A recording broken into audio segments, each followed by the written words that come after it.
시청자 여러분 안녕하십니까? 금요일 뉴스온 시작합니다. 연휴 뒤 처음 증시가 개장한 오늘 코스피가 사상 처음으로 3,600선을 넘었습니다. 반도체 대장주인 삼성전자와 SK하이닉스가 나란히 치솟으며 상승장을 주도했습니다. 취재기자 연결해서 증시 상황 알아보겠습니다. 손유정 기자, 오늘 하루 코스피 움직임 어땠습니까? 네, 추석 연휴로 일주일 동안 쉬었던 코스피는 장이 열리자마자 1% 넘게 뛰어 올랐습니다. 3,600선을 코앞에 둔 3,598로 거래를 시작했습니다. 한때 3,617까지 치솟으며 장중 사상 최고치를 경신했습니다. 오름폭이 줄기도 했지만 장 후반 뒷심을 발휘했고 종가 기준 처음으로 3,600선을 넘은 3,610.65로 마감했습니다. 오늘도 외국인의 매수세가 두드러졌는데요. 외국인 투자자는 9천억 원 넘는 주식을 사들이며 지수를 끌어올렸습니다. 반면 기관은 5,300억 원, 개인은 4,500억 원 넘는 주식을 팔아치우며 차익 실현에 집중했습니다. 연휴 기간 미국에서 대규모 인공지능 투자 발표 소식이 이어진 가운데 엔비디아의 아랍에미리트 수출 호재가 우리 반도체주 급등에도 영향을 미쳤습니다. 특히 삼성전자와 SK하이닉스가 각각 6%, 8% 넘게 뛰어 올랐습니다. 삼성전자는 장중 94,500원으로 연고점을 갈아치웠고 SK하이닉스도 한때 44만 원대까지 넘보며 시가총액이 300조 원을 넘어섰습니다. 반면 방산주는 이스라엘 하마스의 가자 1단계 휴전 합의로, 철강주는 EU 수입 관세 예고로 약세를 나타냈습니다. 코스닥은 상승과 하락을 반복하다가 전장보다 0.6% 오른 859로 마감했습니다. 외국인이 2,300억 원 넘는 주식을 사들였지만 개인과 기관은 순매도에 나섰습니다. 원달러 환율은 장 초반 5달 만에 1,423원까지 치솟았다가 오후 3시 반 기준 1,421.5원으로 소폭 내려앉았습니다. 지금까지 YTN 손유정입니다. 민중계 특검이 통일교 청탁 의혹으로 구속된 한학자 총재를 구속 기소했습니다. 특검은 같은 의혹에 연루된 전 총재 비서실장 등 공범들도 함께 재판에 넘겼습니다. 취재기자 연결합니다. 안동준 기자. 네, 김건희 특검 사무실입니다. 네, 특검이 한 총재를 재판에 넘긴 혐의들 자세히 짚어주시죠. 네, 특검은 오늘 한 총재를 모두 4가지 혐의로 재판에 넘겼습니다. 먼저 특검은 한 총재가 지난 2022년 권성동 의원에게 정치자금 1억 원을 건네고 통일교 단체 자금 1억 4,400만 원을 국민의힘 국회의원 등에게 쪼개기 후원했다고 보고 정치자금법 위반 혐의를 적시했습니다. 한 총재가 김건희 씨에게 8,200만 원 상당 명품 가방과 목걸이 등을 건넸다는 의혹에 대해서는 청탁금지법 위반 혐의를 적용했습니다. 또 한 총재가 자신의 원정도박 수사 정보를 취득한 뒤 증거 인멸을 지시한 혐의도 포함됐습니다. 이 밖에도 특검은 한 총재가 청탁과 정치자금으로 건넨 돈은 물론 아시아 국가 국회의원에게 선거자금 10만 달러, 아프리카 국가 대통령 소속 정당에 선거자금 50만 달러를 건네는 등 통일교 자금을 횡령했다고 판단했습니다. 특검은 이와 함께 각 혐의에 대한 공범인 정원주 전 비서실장과 윤영호 전 세계본부장, 그리고 재무국장이었던 윤 전 본부장 부인도 함께 재판에 넘겼습니다. 특검은 한 총재를 먼저 기소한 뒤 통일교의 국민의힘 전당대회 개입 의혹 등 여죄에 대한 수사를 이어갈 전망입니다. 네, 김건희 특검 다음 주부터는 메간매직 의혹 수사도 본격화한다고요. 네, 특검은 다음 주 월요일 이배용 전 국가교육위원장에게 소환을 통보했습니다. 특검이 이전 위원장을 소환하는 건 이번이 처음인데요. 다만 이 전 위원장 변호인 측이 특검에 출석이 어렵다는 의사를 밝혀 실제 특검에 출석할지는 미지수입니다. 이 전 위원장은 공직 임명 등을 대가로 김건희 씨에게 금 거부기를 건넨 의혹을 받습니다. 앞서 특검은 지난 8월 이 전 위원장 자택에 이어 지난달 5일에는 국가교육위원회 사무실을 압수수색하면서 관련 의혹 수사에 첫 발을 뗐습니다. 이후 특검은 매경 미디어그룹 회장의 배우자이자 정진기 언론문화재단 이사장 정모 씨를 압수수색하기도 했는데요. 특검은 당시 압수수색이 이 전 위원장의 금거북이 매간매직 의혹과 관련이 있다고 설명하기도 했습니다. 특검은 오는 14일 이 전 위원장의 비서 박모 씨와 17일에는 정진기 언론문화재단 이사장 정모 씨를 소환하는 등 관련 수사에 속도를 낼 걸로 보입니다. 지금까지 김건희 특검 사무실에서 YTN 안동준입니다. 김건희 씨 가족 회사가 경기 양평 공흥지구 개발 사업에 특혜를 받았다는 의혹과 관련해 특검 조사를 받았던 양평군청 공무원이 자택에서 숨진 채 발견됐습니다. 경기 양평경찰서는 오늘 오전 11시 10분쯤 양평읍에 있는 아파트에서 50대 변장 A씨가 숨진 채 발견됐다고 밝혔습니다. A씨가 출근을 하지 않고 연락도 되지 않자 직원들이 자택으로 찾아갔다가 숨진 A씨를 발견한 것으로 전해졌습니다. A씨는 지난 2일 양평 공흥지구 개발 특혜 의혹과 관련해 김건희 특검에 출석해 조사를 받은 것으로 확인됐습니다.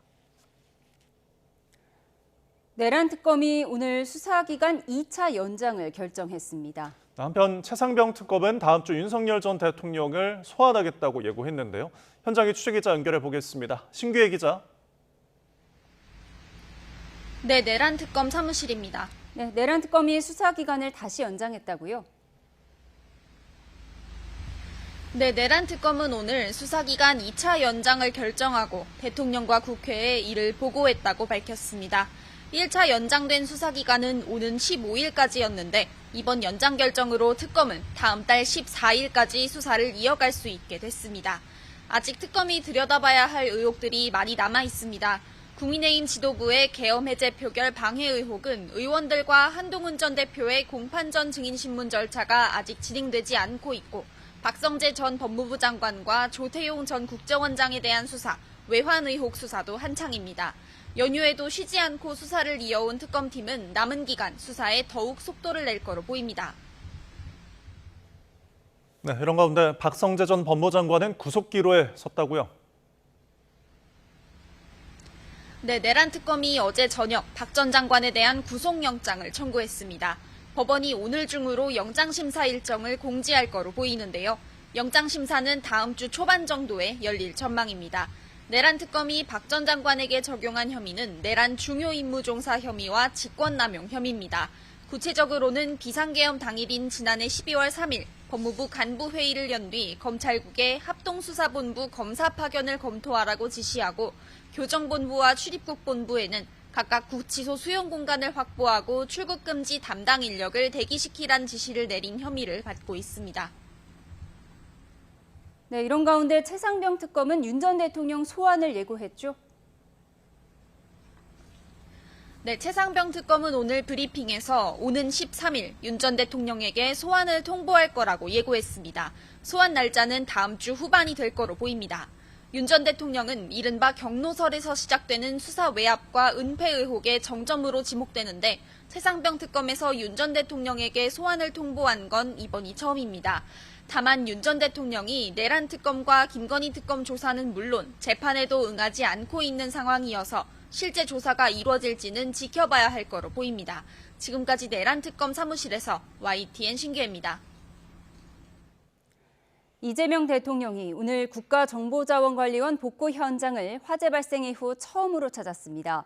전산망 복구 상황을 보고받고 현장 근무자들을 격려했는데 연휴 내내 이어진 야권의 비판을 불식시키기 위해서라는 해석도 나옵니다. 자세한 내용 취재기자 연결해 들어보겠습니다. 홍민기 기자, 이 대통령의 현장 방문 소식 자세히 전해주시죠. 네, 이재명 대통령은 오늘 오전 화재 피해 복구 작업이 이뤄지고 있는 국가정보자원관리원 대전 본원을 처음으로 찾았습니다.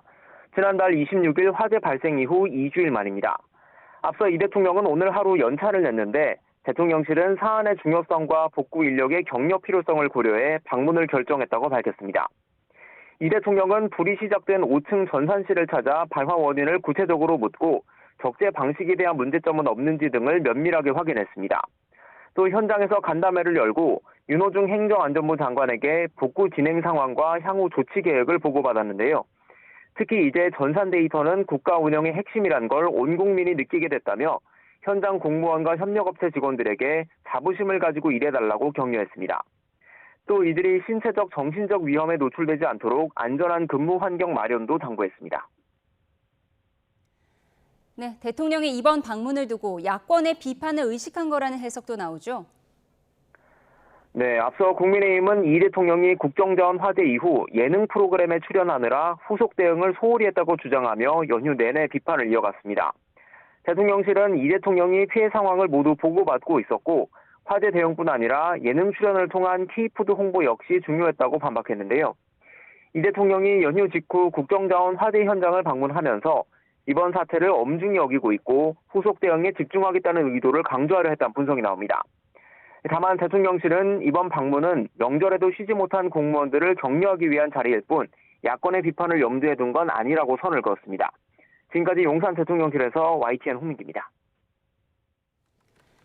대전경찰청은 오늘 국정자원 관계자 등 26명을 참고인 신분으로 조사해 모두 5명을 입건했다고 밝혔습니다. 기존보다 입건자가 1명 더 늘었고 추가 입건자는 배터리 이전 작업 업체의 관계자로 알려졌습니다.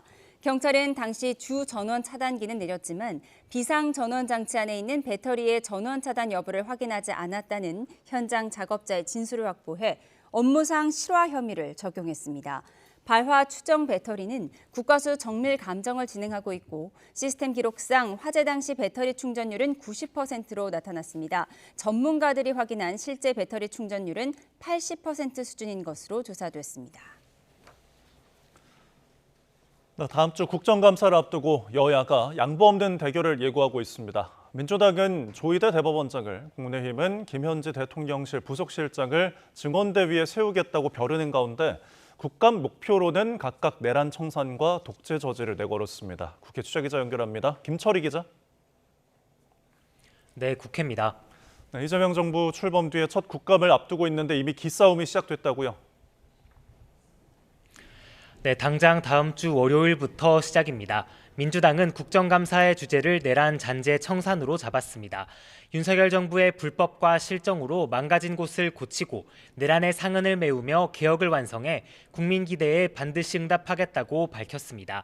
조희대 대법원장을 겨냥한 대법원 현장 감사까지 예고된 가운데 아침 회의에서는 다소 격한 표현도 등장했습니다. 들어보시겠습니다. 대선 개입 의혹 당사자인 조희대 대법원장은 삼권 분리까지 부정하며 국회 청문회 출석을 거부했습니다. 우리가 맞서야 할 개혁에 저항하는 반동의 실체들입니다. 야권이 요구하는 김현지 부속실장 출석에 대해선 뚜렷한 이유가 없지 않느냐고 되물으며 원칙에 따라 오는 15일 운영위원회의에서 증인 채택 여부를 결정하겠다고 밝혔습니다. 이 밖에도 재개 증인을 최소화하고 중복 출석이나 무한정 대기 등 관례도 개선할 수 있도록 하겠다고 밝혔습니다. 내년 지방선거 준비도 본격화하는 분위기입니다. 이러면 다음 주부터 당원 명부를 점검해 중복이나 허위 명단을 걸러낼 예정인데 당 관계자는 지방선거 전 과열을 막고 조직을 정비하는 차원이라고 설명했습니다. 경선 룰과 가산점 반영 방식 등 공천 규정은 이번 달 말까지 확정할 예정입니다. 네, 야당에서는 김현지 부속실장의 출석을 계속 요구하고 있는 거죠? 네, 국민의힘 국정감사 대책회의에서는 어김없이 김현지 실장 이름이 소환됐습니다. 김 실장이 정권 최고 실세임에도 실체가 여전히 오리무중이란 건데요. 관련 발언 직접 들어보시겠습니다. 성남 라인 비선 실세들의 영향력도 도처에서 감지되고 있다는 소식입니다. 이재명 정권의 위선과 거짓을 끝까지 파헤치는 국감이 되도록 하겠습니다. 국정감사 기조는 독재를 저지하고 내 삶을 지키는 국감으로 설정했는데요. 자유와 공정 수호, 경제 성장 회복, 국정 운영 투명화를 3대 목표로 잡았습니다. 또 국가정보자원 관리원 화제를 겨냥해선 진상을 규명해 국민 불안을 해소하자며 국정조사를 제안하기도 했습니다. 반년여 앞으로 다가온 지방선거 준비에도 역시 박차를 가하는 모습입니다. 오늘 오전 지방선거 총괄기획단 임명장 수여식과 함께 바로 1차 전체 회의까지 진행했고 조강특위와 정기 당무감사를 통해 선거 전 조직 정비에도 공을 들이는 분위기입니다. 장동혁 대표는 차기 지방선거를 대한민국 명운이 걸린 마지막 선거로 규정하며 어떻게 희생하고 국민에게 감동을 줄지 함께 고민하자고 당부했습니다. 연휴 직전까지 이어졌던 무제한 토론 전국은 완전히 끝난 겁니까? 아직 불씨는 남아 있습니다. 여당이 국정감사 기간 중에라도 비쟁점 법안 60건가량을 본회의에 상정하는 방안을 검토 중이기 때문인데요. 김병기 원내대표는 오늘 아침 회의에서 추석 전 응급실 뺑뺑이 방지법 등을 처리하자고 제안했지만 국민의힘이 불응했다며 화살을 야당에 겨눴습니다. 이어 민생을 위해 일할 것인지 국민의 어려움을 외면할 것인지 결정하라며 처리 가능성을 시사했습니다. 이에 야당은 다시 무제한 토론, 이른바 필리버스터 카드를 만지작거리고 있습니다. 원내 핵심 관계자는 YTN과의 통화에서 민주당이 각성해 함께 국회를 정상화하지 않는 이상 야당 선택지가 별로 없다며 답답함을 호소했습니다. 다만 필리버스터의 국감이 오히려 묻힐 수도 있는 만큼 여야 사이 합의된 법안만 상정한다면 협의할 수도 있다는 신중론도 만만치 않게 제기되고 있습니다. 지금까지 국회에서 전해드렸습니다. 도널드 트럼프 미국 대통령이 경주 에이펙 정상회의를 앞둔 오는 29일 방한해 최소 1박 2일 동안 한국에 머물 것으로 보입니다. 정부 고위 관계자는 오늘 YTN에 당일치기 방한설이 일부 보도되고 있지만 트럼프 대통령이 우리나라에서 1박하는 일정은 미국 측과 거의 조율된 상황이라고 밝혔습니다. 정부는 오는 31일 개막하는 경주 에이펙 정상회의 본행사에도 트럼프 대통령이 참석할 수 있도록 미국 측과 막판까지 조율을 이어갈 계획인 것으로 전해졌습니다. 오는 29일 방한하는 트럼프 대통령이 1박 2일 동안 머물 경우 이재명 대통령과 두 번째 한미 정상회담 그리고 시진핑 주석과 미중 정상회담을 29일과 30일 이틀 사이에 할 가능성이 큽니다. 전남 영암과 무안, 목포, 신안에 오후 3시 30분을 기준으로 폭풍해일주의보가 내려졌습니다. 기상청은 이번 전남 해안가에 내려진 폭풍해일주의보는 지진이나 태풍에 의한 해일이 아니라 달의 인력이 강해져 만조 시간에 바닷물 높이가 상승하는 대조기에 의한 것이라고 밝혔습니다. 기상청은 만조 시간 이후에는 조위가 급격히 낮아져 특보 유지 시간은 길지 않겠다고 설명했습니다. 노동당 창건 80주년을 맞은 북한이 열병식에 앞서 대규모 경축 행사를 열었습니다. 중국과 러시아 등 외국 고위급 인사들이 참석한 가운데 김 위원장은 사회주의 낙원을 세우겠다고 말했습니다. 이종원 기자입니다. 김정은 국무위원장이 외국 귀빈들과 행사장에 입장하자 우렁찬 함성이 터져나옵니다. 불꽃놀이로 시작된 경축대회에서 김 위원장은 당 창건 80주년 역사를 평가하고 공화국의 국제적 권위가 날로 더욱 강화되고 있다며 내부 결속을 촉구했습니다. 반제국주의를 강조하긴 했지만 미국을 직접 거론하진 않았고 대남 메시지도 없었습니다. 우리 당을 지지해주는 인민을 믿고 인민과 항상 일심일체가 되어 반드시 이 나라를 더욱 풍요하고 아름답게 가꾸고 세상에서 제일 훌륭한 사회주의 낙원으로 일도 세울 것입니다. 기념 일정의 정점인 열병식에 앞서 진행된 경축 행사부터 가장 시선이 집중된 곳은 당연 주석단입니다. 김 위원장 바로 오른쪽엔 중국 권력 서열 2위인 리창 총리가, 왼쪽엔 또런 베트남 공산당 서기장, 그 옆엔 러시아 권력 2인자인 메드베데프 국가안보위 부의장이 각각 주석단에 자리했습니다. 중국 총리의 방북은 2009년 이후 16년 만이고 러시아 2인자의 북한 방문은 사실상 처음입니다. 북중로 3국 정상이天安문 막루에 섰던 지난달 베이징 전승절 무대가 한 달 만에 평양에서 재현된 셈입니다. 여러 해석이 있는 것으로 알고 있습니다. 다만 현재 행사가 진행 중이기 때문에 관련 동향은 좀 더 살펴보도록 하겠습니다. 당 창건일 기념행사를 계기로 김 위원장의 광폭 외교 행보도 주목받고 있습니다. 김 위원장은 베트남 또롬 서기장과 양자회담을 가진 데 이어 중국 리창 총리도 접견하고 방북 중인 러시아 예술단의 공연도 관람했습니다. 러시아 최대 정당인 통합러시아당은 북한 노동당과 공동 성명도 발표했는데 사실상 북한의 핵 개발을 용인한 것으로 평가됩니다. YTN 이종원입니다. 김성은 동지께서는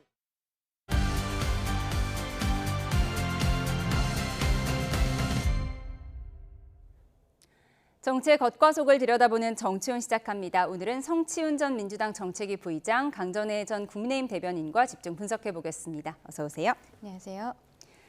예상대로 여야는 각기 다른 추석 민심을 전했습니다. 민주당은 내란 청산이, 국민의힘은 현 정부에 대한 불안이 국민의 마음이라고 평가했는데요. 직접 들어보시죠. 민주당은 국민에게 활로를, 국민의힘은 피로를 안긴 한가위였습니다. 민심의 현장에서는 불안한 마음도 있었습니다. 내란 수계가 또 풀려나는 것은 아니냐, 재판이 왜 이렇게 늦어지냐, 이번에도 검찰개혁이 실패하면 어쩌냐 하는 걱정도 많았습니다. 끝까지 추적해 책임을 묻고 저항에 굴하지 않고 전진해야 합니다. 지금이 딱 좋은 기회입니다. 정청래 대표가 지금 얘기한 추석 민심은 추석 민심을 빙자해서 본인의 어떤 삐뚤어진 정치 의식을 나타내 보이는 거 아닌가 생각을 합니다. 부동산 문제가 가장 시급한 문제다. 이런 이야기들이 많았고, 그다음에 젊은 층을 중심으로 해서 노란봉투법이나 더 센 상법 때문에 투자가 안 되니까 우리 일자리가 사라진다. 8월 달에는 이미 소비 쿠폰 효과가 다 없어져가지고 소매 판매량 자체가 오히려 최대폭으로 낙폭이 나타났습니다. 네, 추석 연휴 기간에 정치권 이슈 놓고 대화는 많이 나누신 것 같은데 여야가 듣고 싶은 것만 들은 것 같습니다. 먼저 정청래 대표가 전한 추석 민심, SNS에 4개 게시물을 연달아 올렸는데요. 함께 보시겠습니다. 추석 민심 1, 이러다가 윤석열 전 대통령 풀려나게 생겼다. 민심 2, 검찰개혁이 이러다가 흐지부지 되는 것 아니냐. 민심 3, 민생지원금 소비 쿠폰 덕분에 장사가 잘 된다. 민심 4, 개혁은 빨리 해치워라. 이런 글을 올렸습니다. 어떻게 보셨어요? 일단 지금 윤석열 전 대통령이 파면당하고 첫 번째 명절이잖아요. 근데 아직 내란 재판은 여전히 진행 중이고요. 그리고 국민의힘 지도부에서는 그 재판, 그러니까 그 탄핵 판결이 잘못됐다는 주장을 하시는 분이 아직도 최고위원으로 계십니다. 그런 상황 속에서 국민들 불안한 마음 당연히 여전히 느끼고 계시겠죠. 그렇기 때문에 정청래 대표가 청취한 민심에 SNS 글에 보면은 이거는 어디서부터 들었다 이런 거 다 적시하셨거든요. 그러니까 뭐 재난 그 지원금 같은 경우는 마포 망원시장 상인, 30대 여성 그리고 뭐 민주당 지지자 뭐 이렇게 하셨거든요. 근데 불안해하시는 분들은 아무래도 진보 진영, 민주당 측 분들은 불안해하시는 분들이 여전히 많은 것 같습니다.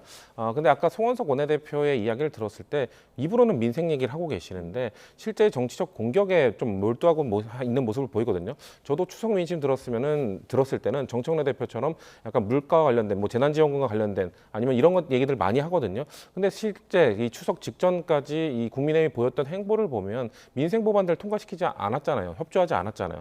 지금 겉으로는 국민들은 민생이 시급하다, 검찰개혁 이런 거 하지 말라, 정쟁하지 말라고 하면서 국민의힘 실제 매달렸던 것들은 민생과 다른 것들이 아니었나, 그쪽을 좀 되돌아봐야 된다는 말씀을 드리고 싶네요. 예, 송원석 원내대표는 이렇게 얘기했습니다. 정청래 대표가 얘기한 민심은 추석 민심을 빙자해서 본인의 비뚤어진 정치 의식을 말하는 것이다, 이렇게 얘기를 했습니다. 그러면서 국정자원 화제에 대한 국정조사를 제안하기도 했는데요. 아무래도 이재명 정부의 무능을 평가하겠다 이런 내용인 것 같아요. 그렇죠. 이번 추석의 민심을 생각을 했을 때는 저희 국민의힘은 많은 국민들께서 대통령의 리더십에 대해서 리더십이 조금 문제가 있는 것 아니냐 이런 생각을 가지고 계신다라고 파악을 한 것입니다. 첫 번째로는 외교에 대한 부분이 있겠는데 지금 APEC이 당장 이번 달 말부터 진행이 됩니다. 그런데 미국 대통령이 아직도 당일치기로 올지 1박을 할지 이런 것들도 제대로 알려지지 않고 트럼프가 지금 한국에 오는 이유가 시진핑을 만나기 위한 것이냐 그리고 김정은과의 관계 이런 데에 더 중점을 두고 있지 우리 이재명 대통령에 대해서 그렇게 관심을 두고 있지 않은 것 같은 패싱이란 이야기까지 나오고 있는 상황이거든요. 미국과의 관세 협정도 여전히 진행이 안 되고 있습니다. 그리고 두 번째로는 경제에 대한 부분들을 지적을 안 할 수가 없는데요. 환율이 다시 치솟고 있는 상황이고 부동산 가격도 신고가가 속출을 하고 있는 상황입니다. 이러한 상황에서 대통령께서 이러한 추석 민심에 있어서 국민들과 함께 하겠다라고 하시는 의지는 알겠습니다만 이게 예능으로서 보여줬어야 되는 것인가 여기에 대해서 의문이 있는 것이죠. 그러니까 대통령께서 어느 부분에 더 중점을 두셔야 될지 국가 지도자로서의 문제에 대해서 문제 제기를 하고 있는 것인데 또 아쉬운 것은 대통령실과 민주당에서 문제 제기하고 있는 국민의힘 의원들에 대한 뭐 고발을 한다든지 이런 것들도 역시 입틀막 정권이 아니냐는 생각이 들 수밖에 없습니다. 전체적으로 지금 정청래 대표는 계속적으로 불안하다 그리고 정권의 힘을 실어달라는 형태로 이야기를 하고 있습니다만 국민들께서 왜 점점 마음이 멀어지고 있는 것인지에 대해서 조금 더 세심한 그 관계가 설정이 필요하지 않을까라고도 생각합니다. 예, 여야 모두 국민들이 불안해한다고 전했는데 그 불안한 이유에 대해서는 여야 모두 극명하게 엇갈린 입장을 내놓고 있습니다. 앞서 보신 정청래 대표의 SNS 보면 추석 민심 4가 개혁을 확실하게 빨리 해치워라. 민주당도 요즘 답답하다 이런 글이 있었는데요. 이 글이 우상호 정무수석이 대통령의 의중을 전하면서 개혁 속도 조절 필요성을 제기한 뒤에 나온 내용이라서 더 눈길을 끄는데요. 이 당정대 엇박자 설 괜찮은 걸까요? 먼저 연휴 기간 나온 우상호 수석의 목소리부터 들어보시죠. 근데 이제 가끔 속도라든가 온도의 차이가 날 때가 있지 않습니까? 네. 대통령 생각과 조금 차이가 나면 어떡하지 이런 고민을 할 때 제일 난감하죠. 개혁을 안 할 수는 없거든요. 좀 시끄럽지 않게 하는 방식 이런 게 필요할 것 같아요. 개혁이라는 단어로 보면 좀 불편한 사람들도 살살 수술대 위로 살살 꼬셔서 마취도 살짝 하고 잠들었다 일어나는데 혹을 뗐네. 이런 게 개혁이어야 된다라고 대통령께서는 생각합니다. 네, 다음 날 박지원 의원은 당의 편에 서는 듯한 글을 SNS에 올렸습니다. 당이 왜 이래? 이런 말은 빅5, 즉 국무총리, 당대표, 원내대표, 대통령실 비서실장, 정무석에 있는 카톡방에서나 하라고 비판한 건데요. 하지만 이후 라디오 인터뷰에 나와서는 자신이 비판을 너무 세게 해서 보도가 커졌다며 우상호 수석에게 미안하다고 사과했습니다. 같은 날 박수현 수석 대변인의 기자회견과 야당의 반응까지 들어보시죠. 개혁에는 반드시 소음과 반동이 수반된다는 것을 우리는 역사를 통해 잘 알고 있습니다. 그 많은 설거지를 하는데 어찌 달그락거리는 소음이 없을 수 있겠습니까? 이런 행동들이 저는 야당 대표 같다라고 좀 느꼈거든요. 계속해서 이렇게 극단적인 언행을 하는 게 정청래 대표 당내 본인의 그 지지 기반을 모으는 데는 도움이 될 수 있을지 모르겠는데 정권 임기 초에 이렇게 자신의 존재감을 뽐내려고 하는 여당 대표는 아마 대통령실에서도 부담스러움을 느끼지 않을까. 네, 우상호 정무수석 발언에 정청래 대표는 민심은 빠른 개혁을 원한다. 민주당은 속도로 가겠다. 뭐 이런 의지를 계속해서 밝히고 있는 것 같습니다. 당정내 엇박자 있는 거예요? 없는 거예요? 지금 여러분은 건전한 민주정당의 모습을 보고 계신 겁니다. 이견이 나오더라도 이렇게 협의를 통해서 헤쳐나갈 수 있다는 모습을 보여드릴 거란 말씀을 드리고요. 윤석열 정부 때는 사실 수직적 당정관계 때문에 문제가 많이 됐었죠. 윤석열 대통령실에서 뭔가 명령을 하면 정당은 그대로 따르는 수직적 당정관계를 보여주면서 그거에 대한 비판이 많았습니다. 저희는 수평적 당정관계를 추구하고 있기 때문에 당과 대통령실이 조금은 다른 목소리를 낼 수도 있습니다. 하지만 방향은 같습니다. 결국 검찰개혁이나 사법개혁이나 개혁을 하겠다는 의지는 충분하기 때문에 거기에 있어서는 이견은 전혀 없다는 말씀을 드리고요. 결국 각자의 역할을 하는 거라고 봅니다. 정당은 결국 지지하는 지지자들의 목소리를 대변하는 역할을 하는, 그러니까 개혁의 액셀레이터 역할을 하는 것이고요. 정부는 아무래도 대통령제 국가에서는 특정 진영의 지지를 받아서 선출된 대통령이라 하더라도 전체 국민을 대표하는 국가 원수로서의 대통령 역할이 또 있기 때문에 다양한 목소리를 수렴하면서 조금은 속도 조절을 하자는 그런 브레이크 역할도 해주실 수 있는 것이거든요. 그렇기 때문에 저는 아까 나왔던 박지원 의원께서 여기에 좀 말을 보태셨는데 개혁의 열차는 이미 출발했다는 말씀을 하셨거든요. 맞습니다. 근데 개혁에 출발을 했는데 연료 공급을 계속하기 위해서는 국민들의 지지가 계속해서 이 연료 공급으로 이어져야 되거든요. 대통령실에서는 이렇게 아까 우상호 수석이 이야기한 너무 싸우는 듯한 모습, 또 강훈식 비서실장이 이야기한 조금 달래면서 가는 모습, 이런 것들을 보여주지 않으면 연료 공급이 끊길 수도 있기 때문에 그거에 대한 우려를 말하는 것이지 뭔가 개혁을 한 해 만에 이런 쪽으로 지금 이견이 있는 것은 아니기 때문에 저는 당정 협의를 통해서 뭐 디테일이나 속도 충분히 조절할 수 있다고 생각합니다. 예, 김용태 의원은 오늘 정청래 대표가 지나치게 존재감을 뽐내려고 한다. 그것 때문에 대통령실에서는 상당히 부담스러울 것이다. 이런 분석을 내놨거든요. 아까 우리가 정청래 대표의 페이스북 그거 다시 한번 띄워주시면은 그 안에 추석 민심 2 같은 경우에는 검찰개혁 이러다가 흐지부지 되는 거 아니냐라는 내용이 있었고요. 추석 민심 4 개혁은 확실하게 빨리 해치워라. 민주당도 요즘 답답하다라는 내용이 들어있었습니다. 이게 지금 당정 갈등에 있어서 검찰개혁 그리고 사법개혁 이 속도 조절과 관련해서 당정의 갈등이 있는 것이 아니냐라는 지적들이 있는데 보니 정청래 대표가 지금 우상호 수석이라든지 그리고 강훈식 비서실장이 하는 이야기 듣지 않겠다라고 저는 선언한 것이 페이스북의 글이라고 생각을 합니다. 정청래 대표가 본인이 이제 전당대회 과정에서 마치 공약처럼 추석 전에 검찰개혁 완료하겠습니다라고 이야기를 했었고, 그런데 그 이후에 사실상 대통령실과 그리고 정부 부처들은 조금은 속도 조절을 해야 되는 것 아니냐라는 형태의 메시지들이 나왔었거든요. 근데 결과적으로는 정청래 대표의 안대로 간 것입니다. 그리고 그때 중수청도 행안부 산하로 두는지 법무부 산하로 두는지에 대한 문제들이 있었는데 정성호 법무부 장관은 법무부 산하에 둬야 된다라고 이야기를 했었습니다만 그때 정청래 대표와 그 민주당 지도부에서는 굉장히 강하게 행안부 산하로 둬야 된다라고 이야기를 했었죠. 지금 진행되는 것은 어떻게 보면은 당에서 오히려 주도권을 갖고 있는 것이 아닌가라는 생각이 들어요.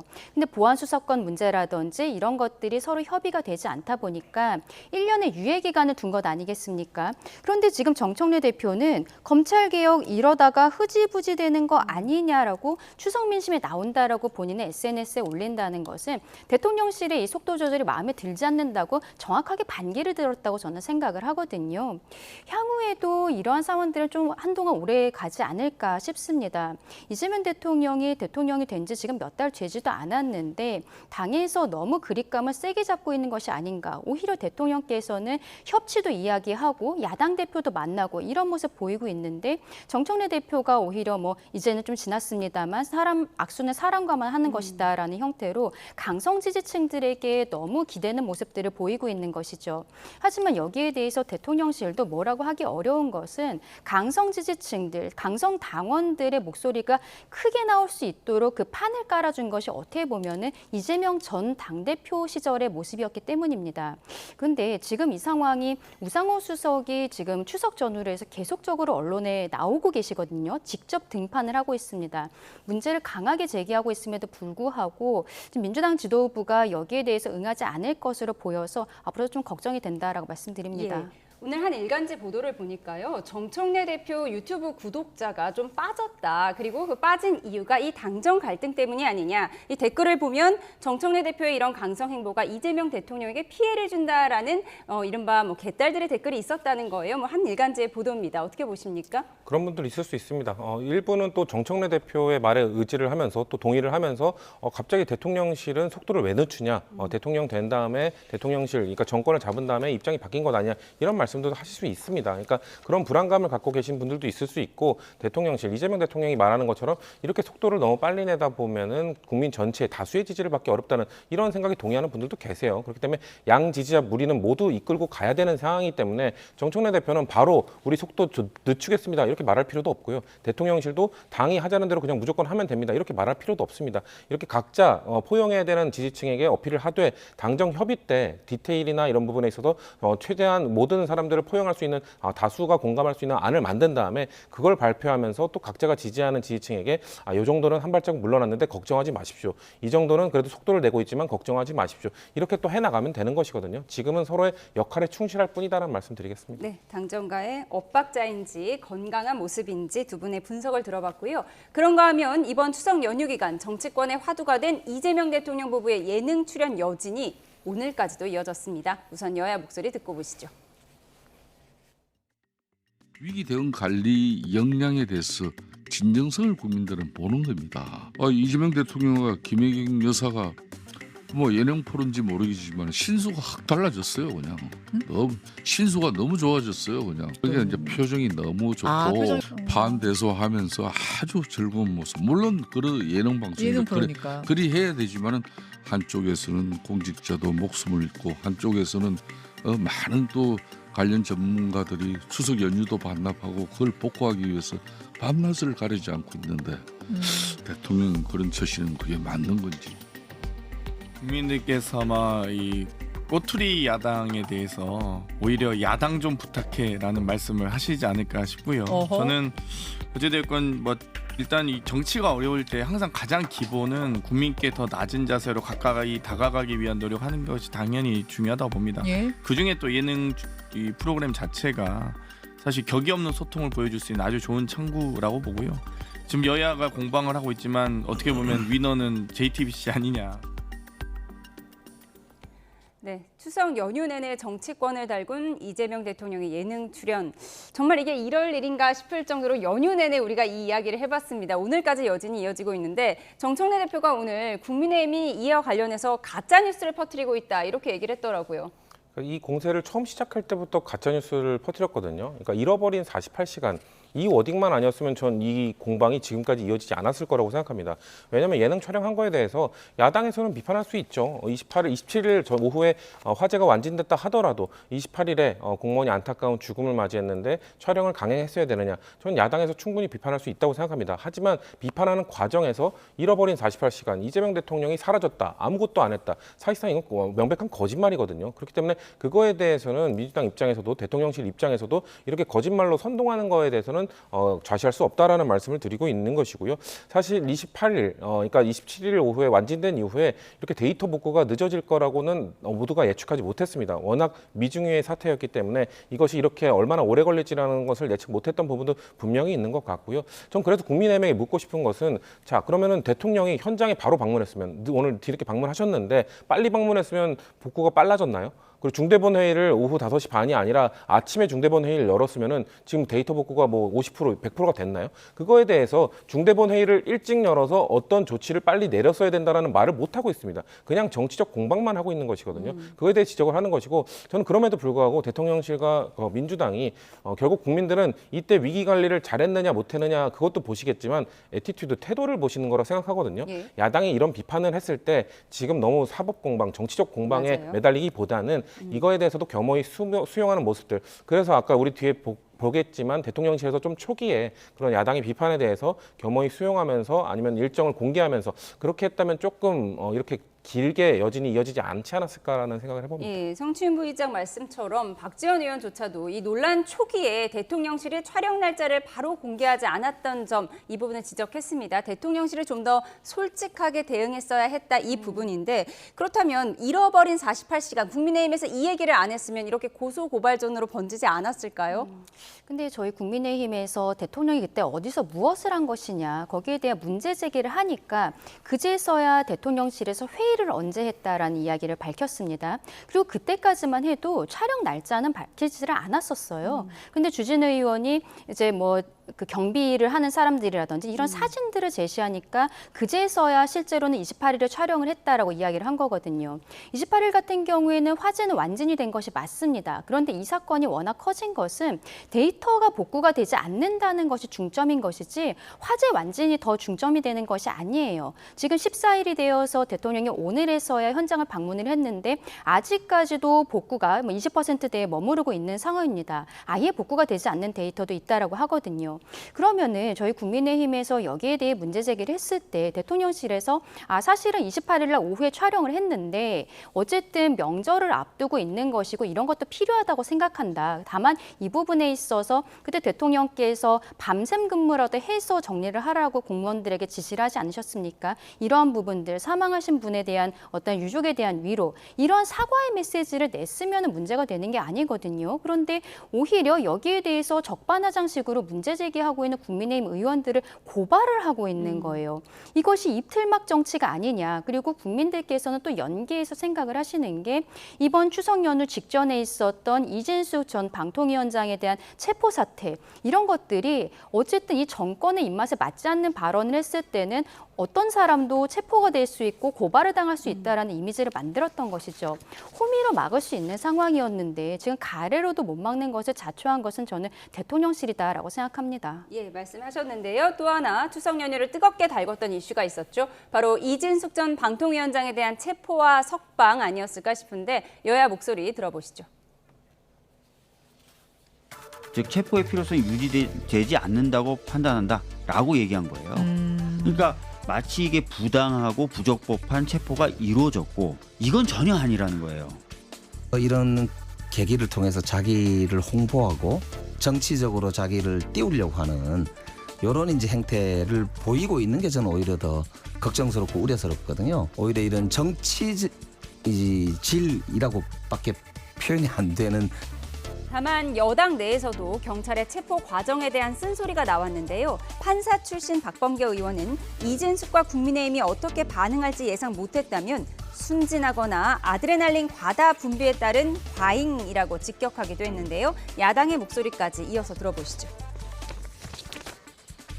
이재명 정부 경찰이 작정해서 그냥 이진숙을 만들고 있구나. 그래서 알아서 기는 이런 가인 충성심을 보인 거거든요. 상식적으로 공직선거법 위반하고 공직자 정치인 중립 의무 위반 이걸로 가지고 그렇게 긴급 체포의 그런 당위성이 국민들이 납득할 수 있겠냐. 이거 체포 50시간 만에 풀려났어요. 어떻게 보고 계세요? 굉장히 좀 경악스럽게 봤고요. 민주당 내에서도 이준숙 위원장 체포와 관련해서 비판의 목소리를 내야 하는 국회의원들이 나와야 하는데 네, 이진숙 전 위원장이 체포 뒤에 석방되면서 결과적으로는 정치적 체급만 키워졌다는 말도 나오고 있습니다. 우리가 연휴 내내 이야기를 하는 거 보면 체급이 높아진 건 맞는 것 같아요. 연일 이슈의 중심에 오르내리면서 인지도는 많이 높아지신 것 같습니다. 다만 이것이 민주당의 경찰이 민주당이 사법부와 검찰과 경찰을 압박해서 만들어낸 계획이다. 이렇게 말씀하시는 건 너무 선을 넘는 지적들이죠. 왜냐하면 지금 민주당은 사법개혁, 검찰개혁 추진하면서 사실 검찰 그리고 법원과 사이가 그렇게 좋지 않거든요. 그런 상황 속에서 이 세 기관을 모두 동원해서 체포를 집행하기 위해 노력을 했다. 이것은 너무 음모론에 가까운 이야기라는 말씀을 드리고요. 경찰이 체포적부심 인용 판결을 받긴 했습니다만 그 판결 속에는 적법성에 문제가 없다고 분명히 지적을 했습니다. 근데 그 적법성에 문제가 없다 하더라도 이것이 옳은 행동이었느냐 이건 또 다른 문제거든요. 그래서 저희 당의 그 박범계 의원이 판사 출신이시잖아요. 예. 그렇기 때문에 아마도 체포영장과 이 구속영장에 관한 판사들의 실무 관행 이런 것도 다 따져봤어야 된다는 겁니다. 그게 구속영장은 매우 엄격하게 발부를 해주지만 체포영장은 좀 느슨하게 발부해주는 경우도 있기 때문에 그거에 대해서 나중에 체포적부심이 인용되지 않게 하기 위해서는 자 영장이 발부됐으니 이제 좀 나와서 조사 받으십시오. 이번에도 조사 안 받으면 우리 집행할 겁니다. 한 번 정도의 압박을 더 했었어야 된다는 지적을 한 것이거든요. 저희는 그렇기 때문에 경찰이 너무 순진했다라기보다는 너무 좀 서급했다, 너무 서둘렀다라는 지적은 하지 않을 수 없고요. 그럼에도 불구하고 이진숙 전 위원장의 이 정치적 체급이 올라간 게 지금 국민의힘에게 과연 좋을까요? 저는 그렇게 좋게 생각하지는 않을 거라고 생각하거든요. 왜냐하면 국민의힘에 지금 전한길 씨나 김민수 최고위원이나 이렇게 강성 발언을 쏟아내는 사람들 때문에 국민의힘이 사실 중도층으로부터 외면받고 있습니다. 그런 상황 속에서 이진숙 전 위원장 같은 강성 정치인이 이런 중량급 정치인으로 올라서게 되면 전 국민의힘도 더 부담일 것이다. 여기에 대해서 마냥 웃지만은 못할 것이다라는 말씀드립니다. 예, 지금 국민의힘에서는 이런 얘기 하더라고요. 윤석열 정부의 정치 검찰 비판하더니 이재명 정부의 정치 경찰은 어떻게 할 거냐 이런 얘기가 오늘 김종혁 최고위원이 전 최고위원이 라디오 방송에서 했어요. 그렇죠. 지금 검찰 개혁을 하는 과정에 있어서 많은 힘을 또 경찰에 실어주게 되는 이제 수사권에 있어서의 문제들도 있는 것이고 여기에 대한 우려가 많이 있을 수밖에 없는 상황입니다. 이진수 전 위원장 같은 경우에는 사실상 정말로 민주당이 굉장히 큰 인물로 만들어주고 있다라고 생각이 드는 게 처음에 방통위원장이 될 때만 해도 우리 국민들 중에서 이진수 위원장 아는 사람 저는 별로 없었을 거라고 생각하거든요. 그런데 임명 바로 다음 날 민주당에서 탄핵 소추를 해버렸고 그리고 본인이 자진 사퇴를 하지 않다 보니까 방통위라는 기관 자체를 법안으로서 폐지하는 초유의 상황도 벌어졌습니다. 그리고 그 바로 뒤에는 이번 체포 사태까지 벌어진 것이죠. 이런 일련의 과정들을 보면은 앞서도 말씀드렸습니다만 지금 정권이 본인들의 입맛에 맞지 않는 발언을 하는 사람에 대해서 얼마나 잔혹한 것인가 여기에 대해서 생각을 할 수밖에 없겠다 생각하고요. 그리고 아까 박범계 의원의 발언에 대해서 하나 말씀드리고 싶은 것이 박범계 의원이 경찰에 대해서 지적을 했습니다. 순진하다, 아드레날린이 과도 분비된 것이다라고 이야기한 것은 저는 경찰을 지적한 것이 아니라고 생각을 합니다. 지금 이진수 위원장 측에서는 이러한 상황에 있어서 장관급 인사였던 거잖아요. 체포영장을 신청하고 발부를 받는 과정에 있어서 윗선까지도 모두 알고 있었을 것이다라는 지금 지적을 하고 있거든요. 실제로 8월 4일에 그 국회 행안위에서는 경찰청장 직무대행이 나왔을 때 민주당의 그 행안위원장이 이진수 위원장에 대해서 여기에 대해 구속하라는 이야기를 해요. 그랬더니 경찰청장 직무대행은 신속하게 수사하도록 지시하겠다는 이야기를 합니다. 그래서 이 두 명에 대해 이진수 위원장 측에서 지금 고발을 하기도 했는데 문제는 이게 대통령실까지 보고가 되었느냐 여기에 대해서도 좀 의문점이 있어요. 박범계 의원의 발언은 대통령실까지는 가지 않았다. 경찰선에서 끝난 것이다라는 이야기를 하기 위한 발언이 아니었나라고도 생각합니다. 그러니까 경찰의 책임은 있지만 그것이 네. 이재명 정부와는 관련이 없다라는 글이었다. 이렇게 해석을 해주셨습니다. 이렇게 추석 연휴도 끝났고 다음 주부터는 본격적인 국정감사 정국이 시작됩니다. 국정 운영이 제대로 되고 있는지 감시하는 게 국정감사의 핵심이지만 요즘 정치권에서는 정책보다는 이 증인을 두고 국감 시작 전부터 신경전을 벌이고 있는데요. 민주당은 조희대 대법원장을 반드시 증인석에 앉히겠다고 벼르고 있는데 과거에 어땠는지 영상으로 확인해 보시죠. 오늘 뭔가 영상이 많네요.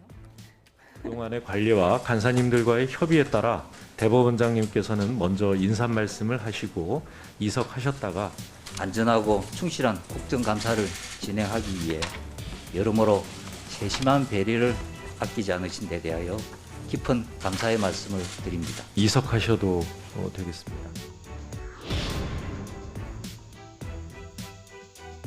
그동안의 운영 방식에 따라 대법원장께서 처음에 인사를 하고 이석하셨다가 이번 국정감사 준비를 위한 위원장님과 위원님들의 노고와 배려에 다시 한번 감사드립니다. 네, 조희대 대법원장님 수고하셨습니다. 이석을 하셔도 되겠습니다. 네, 하지만 이번 국감을 대법원 현장까지 가서 치르기로 한 민주당. 이번엔 조 대법원장이 불출석할 경우 동행 명령도 시사했고 조국 혁신당은 탄핵 이야기를 또 꺼내들었습니다. 여야 입장 들어보시죠. 이미 두 차례 노쇼로 투아웃 중인 조희대 대법원장에게 국민의 이름으로 경고합니다. 불출석한다면 당연히 일반 정인들과 동일한 그런 잣대를 적용하는 것이 맞다. 조국혁신당은 희대의 대선 개입 판결을 주도한 조희대 대법원장에 대한 탄핵 소추안을 마련했다고 밝힌 바 있습니다. 당연히 불러야 할 증인은 꽁꽁 숨기고 한 번도 불러본 적이 없는 대법원장은 이제 증인 채택을 넘어서 동행 명령까지 발부하겠다고 하면서 출석을 압박하고 있는 것입니다. 왜 이렇게 민주당이 깡패 같은 무리수를 두는가 하고 보면 바로 뼛속까지 내재된 그들의 선민의식과 내로남불의 발로라고 봅니다. 네, 오는 15일에 민주당은 대법원 현장 검증까지 추가로 잡아놨습니다. 조 대법원장이 나오지 않는다면 동행명령서 발부나 고발까지 검토하겠다 이렇게 밝혔는데 정말로 동행명령서 발부한다면 사상 초유의 일 아닌가요? 동행명령서를 발부한다 하더라도 그 실효가 있을지에 대한 검토를 좀 민주당이 해야 된다고 생각합니다. 동행명령서 발부했는데 나오지 않게 되면 이 국회의 권위가 또 떨어질 수도 있는 것이기 때문에 그거에 관한 검토를 신중하게 할 것을 좀 요청드린다는 말씀을 드리고요. 사실 조희대 대법원장이 국회에 출석하지 않을 이유는 없죠. 그러니까 나와서 충분히 얘기할 부분이 있습니다. 왜냐하면 지금 계속해서 국회에서 논의되고 있는 건 사법개혁이거든요. 그 천대엽 법원행정처장도 무원식 국회의장을 찾아가서 이 사법개혁 논할 때 이 사법부의 목소리 좀 반영해 주십시오라는 부탁까지 하지 않았습니까?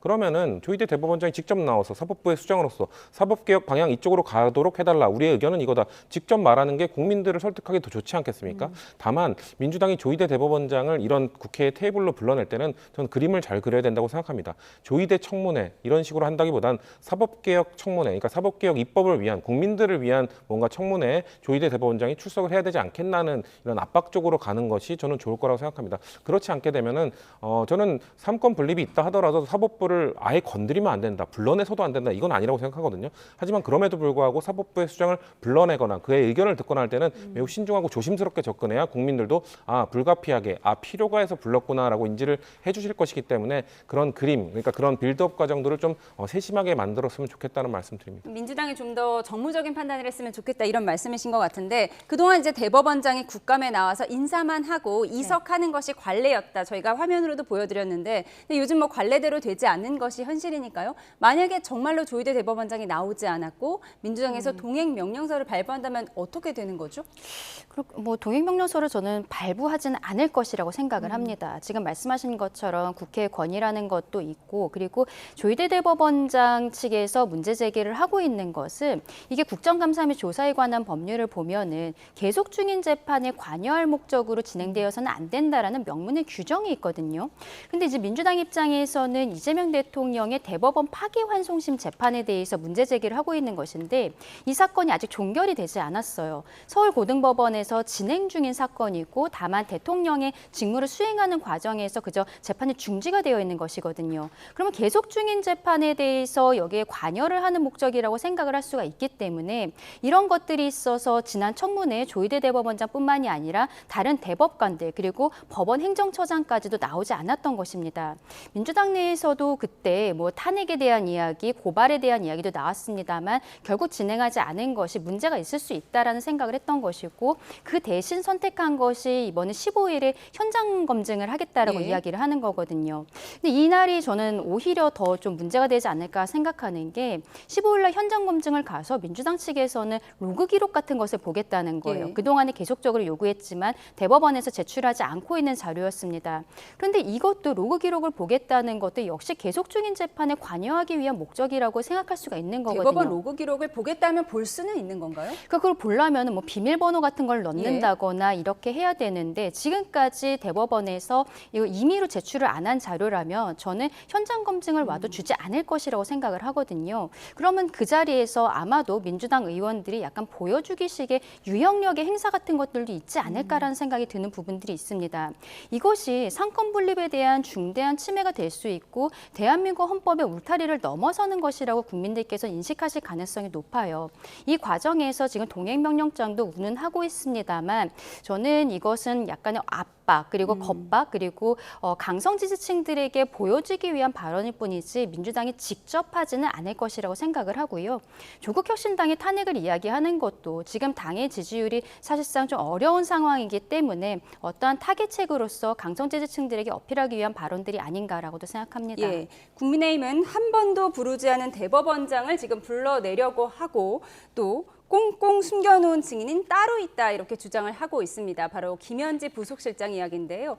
김병기 원내대표는 오늘 김현지 부속실장 출석 여부에 대해서 문제가 지금 없는데 어떻게 부를 수 있겠느냐 사실상 반대 입장을 밝혔습니다. 들어보시죠.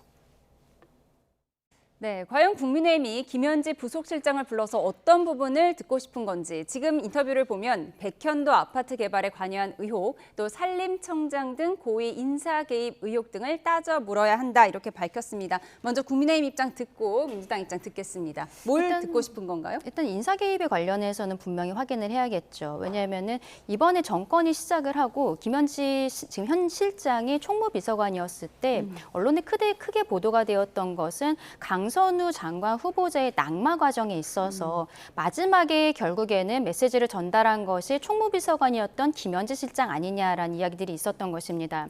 이게 문제가 왜 되냐면 총무비서관의 권한이 아니거든요. 인사비서관이었던 것도 아니고 비서실장도 아니었는데 그만큼 본인의 직을 넘어선 행동들을 했다라는 의혹들이 있고 이러한 의혹들이 있다 보니까 지금 산림청장에 대한 부분들 그리고 모 부처에서는 장관이 국장급을 제대로 인사를 하지를 못했다. 김현지 비서관이 여기에 대해 문제 제기를 했다는 이야기들이 있지 않습니까? 이런 것들은 당연히 물어봐야 된다고 생각을 합니다. 뭐 부수적으로 특활비라든지 이런 것들도 당연히 들어가겠죠. 그런데 이제 아마도 저희 국민의 입장에서는 대통령과의 관계에 대해서도 물어볼 수밖에 없습니다. 대통령과 뭐 한 30년 동안 과거에 성남 시민단체에서부터 같이 했다라고 알려지고 있는데 최근에 뭐 보도에 있어서는 대통령이 변호사 시절에 받았던 성공보수를 받아야 되는 이 채권을 김현지 실장에게 주는 것으로 이렇게 지정을 해서 현 유엔 대사 최지훈 변호사가 진행을 했었다라는 보도들도 있고 그리고 이 성남시장 바로 옆에 시민단체임에도 불구하고 사무실을 쓰면서 지금 얘기가 나왔었던 백현동 사건이라든지 이런 데 있어서도 실질적으로 어떤 권한을 행사했던 것이 아니냐 여러 가지 의혹들이 나오고 있습니다. 다만 여기에 대해서는 저희 국민의 입장에서 질의는 하지만 김현지 실장이 만약에 나온다고 해도 현재의 업무와 관련이 없기 때문에 답변하지 않겠다라고 할 것 같은 모습들이 있습니다만 국민의 입장에서 어쨌든 국민들께서 궁금해하시는 부분이기 때문에 구체적인 증거들을 제시를 하면서 많은 질의들이 있게 되지 않을까 생각합니다. 예, 김병기 원내대표는 인사 개입 때문에 김현지 실장 부를 것 같으면 차라리 김건희 씨를 불러라 오늘 이런 얘기까지 나왔습니다. 그러니까 사실상 김현지 실장 나오는데 반대한 건데 또 연휴 기간에 박수현 대변인은 김현지 실장 나올 것 같다고 얘기를 했고요. 이쯤 되면 좀 정리를 해줘야 될 것 같습니다.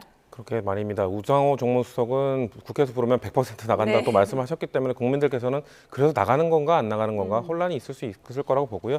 아마 나갈 가능성이 좀 생기니까 국민의힘에서는 이제 국회 운영이 그러니까 대통령실은 원래 국회 운영이 국정감사에 나오도록 되어 있는 것이거든요. 근데 갑자기 다른 상임위도 부르겠다고 합니다. 아마 운영에 나오면 아까 대변인께서 말씀하신 것처럼 별 소득이 없을 겁니다. 인사와 관련된 개입, 인사 개입이라고 말씀하시는데 총무비서관은 그 대통령실 안에 구성이 되는 인사위원회에서 의견을 개진할 수 있는 권한을 갖고 있어요. 그게 왜 개입이죠? 본인이 갖고 있는 권한으로 인사에 대해서 의견을 표출하는 겁니다. 대통령실 인사위원회 위원장은 대통령실 비서실장입니다. 비서실장이 다양한 비서관이나 수석급들의 의견을 수렴해서 최종 결정을 하는 건 비서실장이거든요. 그렇기 때문에 인사와 관련된 뭔가 의혹이나 문제점이 있으면 비서실장에 물어보면 되는 겁니다. 그렇기 때문에 나올 필요가 없다는 원론적 이야기를 김병기 원내대표가 하신 거고요. 아까 뭐 성남 시민단체 뭐 이런 것들을 말씀하셨는데 그걸 왜 국정감사장에서 이야기하죠? 그건 성남시의회에서 성남시청의 행정감사 때 물어보면 되는 얘기입니다. 그렇기 때문에 그런 것들에 대해서 성남시에서 예산 집행해서 나온 거에 대해서 왜 국정감사장에서 대통령실 국정감사에서 그런 걸로 시간을 소비하냐라는 말씀을 드리고 싶고요. 전 그럼에도 불구하고 이 정도 됐으면 네. 이제 김현지 실장이 나올 필요도 있다고 생각합니다. 네. 그렇기 때문에 박수현 의원이나 우상호 정무수석께서 나가도 너네 별 소득 없을 것 같은데 그런데 나가도 돼라고 말씀하신 거라고 보거든요. 그렇기 때문에 김병기 원내대표가 원론적으로 나갈 필요 없다, 반대한다는 말씀하셨습니다만 아마 운영위 국정감사가 그 국정감사 다 끝나고 마지막 이틀 동안 하거든요. 예. 그렇기 때문에 그 시간 동안은 굳이 입장 표명을 안 하다가 나중쯤 되면은 전 나갈 가능성이 좀 그래도 높은 편이라고 보고 있습니다. 예, 증인 채택 논란이 계속 이어지니까 김현지 실장이 뭐 대법원장과 동급이 된 것이냐 일각에서 이런 우스갯소리도 나오는데 이쯤 되면 이제 김현지 실장이 나와서 얘기할 때도 됐다라는 분석도 주셨습니다. 그런가 하면 내년 6월 3일 실시되는 지방선거가 8개월 앞으로 다가온 가운데 여야는 본격 준비 모드에 들어갔습니다. 정치권 목소리 들어보시죠. 내년 지방선거 전에 민주당과 합당을 없다. 그 얘기는 지방선거는 어쨌든 조국혁신당 간판으로 치른다는 거잖아요. 당연하죠. 그러면 민주당은 적이에요, 동지예요? 저기 경쟁하는 동지죠. 애매하네. 동지적 경쟁 관계, 경제적 동지, 경쟁적 동지. 아니 예. 뭐 그럴 수밖에 없잖아요. 그러니까 예. 말하자면 우리가 목표로 하는 거는 조국 전 대표도, 조국 비대위원장도 말씀하셨다시피 국민의힘 내란 세력 제로입니다. 예. 그를 위해서 아니 호남에서는 그 걱정이 없거든요. 뭐 경쟁해도 돼요. 예. 그다음에 나머지 지역에서는 힘을 합쳐야죠. 개혁신당은 국민의힘하고 어떻게 관계를 가져갈 거예요? 이제 상대적으로 좀 중도 확장성이 있고 좀 개혁적이라고 여겨지는 분들, 오세훈 시장이나 안철수 예. 의원이나 이런 분들과는 좋은 관계를 유지해 가면서 또 협력할 부분 하겠다라는 거고 예. 당대당으로까지는 아직은 생각하고 있지는 않습니다. 그래서 오철석 뭐 이렇게 부르던데. 네, 일정 부분 협력할 부분 있다 하더라도 이거를 지선해서 이게 반드시 어떤 뭐 완전한 형태의 단일화나 이런 걸로 될 거다. 저는 그렇게 단정할 수 없다고 생각합니다. 끝까지 경쟁할 수도 있다. 당연하죠. 네, 우선 민주당과 조국혁신당의 관계를 좀 짚어보겠습니다. 오늘 신장식 의원이 경쟁하는 동지, 동지적 경쟁 관계 이렇게 어려운 말을 썼는데 그러니까 호남에서는 경쟁하고 나머지에선 협력하겠다는 뜻인 것 같습니다. 그렇다면 예를 들어서 서울시장에 지금 민주당에서 나서겠다는 후보군이 상당히 많은데 뭐 조국 비대위원장이 나서겠다 하면 뭐 단일화할 수도 있다 이렇게 봐야 할까요? 그렇죠. 그리고 저는 그런 부분들은 지지율이 정리해줄 문제라고 봅니다. 호남에서는 아무리 뭐 지지율이 어떻게 나타나든 작년 그 호남 지역 기초단체장 재보궐선거 때와 같이 아마 조국혁신당과 민주당은 각각 후보를 내서 아마 치열하게 경쟁을 할 것이고요. 서울시장이나 아마 조국혁신당 중에서도 뭐 서울 지역이나 그 수도권 지역의 기초단체장 정도를 노리는 분들도 있을 수도 있거든요. 그런 분들이 나오면 근데 약간 무의미한, 그러니까 유의미한 지지율이 나오지 않을 경우엔 자연스럽게 이 단일화로 이어질 거라고 보고요. 근데 조국혁신당의 대표인 조국 대표 정도의 뭔가 좀 치열한 이런 경쟁 구도가 갖춰지게 되면 단일화 협상이나 단일화 룰을 두고 아마 또 거기서 아마 갈등이 많이 생기겠죠. 그렇기 때문에 그건 또 쉽지 않은 문제입니다만 아직까지 지금 민주당 후보군 내에서도 그 민주당 지지자들조차 누구를 선택할지 누구를 밀어줄지 결정을 아직 못하고 계신 상황이거든요. 그렇기 때문에 여전히 지지 후보 없음 이런 응답자가 많이 나오고 있는 상황이기 때문에 그런 민주당의 후보군이 좀 정리되고 지지율이나 이런 것들이 좀 윤곽이 잡혔을 때 구체적으로 이야기가 이어질 거라고 좀 보고 있습니다. 예, 개혁신당 천하람 의원 지금 국민의힘과 당대당 연대는 생각하지 않고 있다라고 밝혔는데 지금 오철석 연대론이 나오고 있습니다. 오세훈, 안철수, 이준석 이 연대 가능성은 좀 열려 있나 봐요? 그런데 이거는 오히려 개혁신당 측에서 띄우고 있는 오철석 연대론이 아닌가라고 생각을 하고요. 왜냐하면은 지금 오세훈 시장 같은 경우는 뭐 서울시장에 대해서 다시 출마를 하실 것으로 어느 정도 예상이 되지만 안철수 의원은 명확하게 무언가를 밝힌 바가 없는 부분들이 있습니다. 그리고 저희 당 같은 경우는 사실상 조금 곤란한 것이 이 지방선거가 내년 6월에 있는데 아마도 윤석열 전 대통령에 대한 그 재판이 1심이 한 1월 정도에는 선고가 나올 것으로 직위원 재판부에서 예상이 되는 부분들이 있거든요. 그러면 지금 특검 정국에 대해서는 국민들께서 약간의 피로감을 가지시지만 선고가 나온다는 것은 또 다른 상황입니다. 그리고 그 지방선거를 바로 앞두고 있는 상황에서 그 무렵에 본인이 경선이라든지 어떤 광역지자체장, 특히 의원직을 내려놓고선 나가야 되는 거예요. 안철수 의원은. 그렇죠. 이런 것들을 할 수 있는 상황이 될지는 그때가 돼서 봐야 된다라고 생각을 하고요. 다만 오히려 개혁신당 입장에서는 본인들 자강을 하기가 조금 어려운 상황이기 때문에 이런 오철석 연대론이라든지 이런 것들로서 나중에 결국에는 국민의힘과 합당하는 로드맵을 꾸리고 있는 것이 아닌가 오히려 그렇게 보입니다. 예, 민주당과 조국혁신당 또 국민의힘과 개혁신당의 연대 가능성까지 짚어봤습니다. 지금까지 정치원 성치훈 전 민주당 정책위 부의장, 강전혜 전 국민의힘 대변인과 함께했습니다. 고맙습니다.